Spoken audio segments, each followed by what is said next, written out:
The political ground in South Africa has just shifted dramatically as international authorities have reportedly issued an arrest order for President Cyril Ramaphosa over allegations of money laundering and financial misconduct. The shockwaves from this development are reverberating across the nation and beyond, throwing the ruling African National Congress, ANC, into its most severe crisis since the end of apartheid. What started as whispers of financial irregularities has now escalated into a full-blown scandal of global proportions.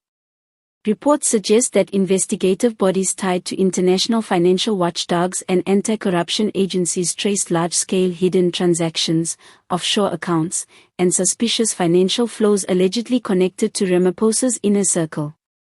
These findings, insiders claim, are what pushed a global authority to act decisively, placing the South African president under unprecedented scrutiny. For Ramaphosa, who built his political image as the clean reformer meant to steer South Africa away from the corruption-stained years of Jacob Zuma, the allegations strike at the very heart of his credibility. The president, once hailed as a businessman-turned-statesman, now stands accused of being entangled in the very corruption he vowed to eradicate. Inside the corridors of Luthuli House, panic has set in. Senior ANC leaders are reportedly divided, with some demanding Ramaphosa step down immediately to protect what remains of the party's integrity, while others insist that this is an orchestrated international smear campaign designed to weaken South Africa's sovereignty. Yet, the optics of a president facing an arrest order from a global authority make it increasingly difficult for the ANC to defend its leader without appearing complicit. Opposition parties wasted no time seizing the moment. Julius Malima's Economic Freedom Fighters, EFF, declared this a historic turning point, accusing the ANC of rotting from within and calling for Parliament to act immediately. The Democratic Alliance, DA, led by John Steenhuisen, went further, warning that South Africa risks becoming a failed state unless Ramaphosa steps down and new leadership takes control. Civil society groups, too, have mobilized, with mass protests being organized to demand accountability. Perhaps most damaging for the ANC is the timing. With elections looming and public trust already fragile, the scandal has ignited speculation of a total party collapse. Analysts warn that the ANC's decades-long dominance may finally be over, as millions of South Africans, weary of corruption and broken promises, may see this as the final straw. The ANC has survived scandals before, but this is different, says one political analyst. When international authorities step in, it signals that the rot has reached a level that can no longer be hidden domestically.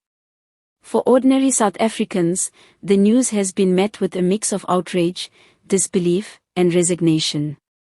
Many view it as confirmation of what they long suspected, that the political elite has enriched itself while the country suffers from unemployment, poverty, and crime. Social media has erupted with calls for Ramaphosa to be brought to justice and for the ANC to be swept away for good. At the global level, the development is being closely monitored. South Africa, a key member of BRICS and a major player in African geopolitics, now finds its leadership in turmoil. Questions are being raised about how this scandal might affect the country's international standing, its investment climate, and its credibility as a democracy.